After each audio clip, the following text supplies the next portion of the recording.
Hi, my name is Lara Newfer. This is my final project for Physics 3030, the Universe. Today's date is December 7th, 2021, and I'm going to talk about nebula today. We're going to talk about what nebula are and how they get their beautiful color. So you can see here in the Crab Nebula, there's red and green and blue, beautiful little stars around it. So what is a nebula? In Latin, nebula means cloud. So these clouds in outer space are made up of dust and gas. So they're like space clouds. Some nebulae come from dust and gas that's thrown off by a supernova. Other ones are regions where new stars are being formed, and astronomers call these star nurseries. But how do they get their brilliant colors? We classify them in these two ways: emission nebulas and reflective nebula. An emission nebula are colors that are revealed when light from a nearby massive star hits this gas. The electrons and atoms in the gas jump up to a high energy, and when they drop back down, they emit a beautiful light.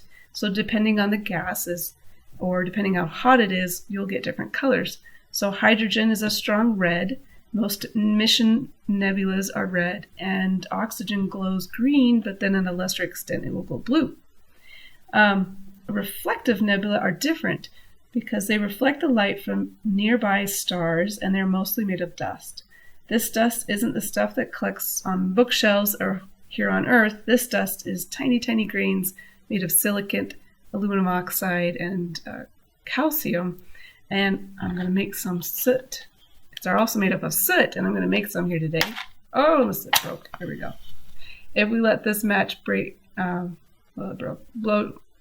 down, it'll create a little pile of soot, and that's much like the stuff that is in outer space in these nebula.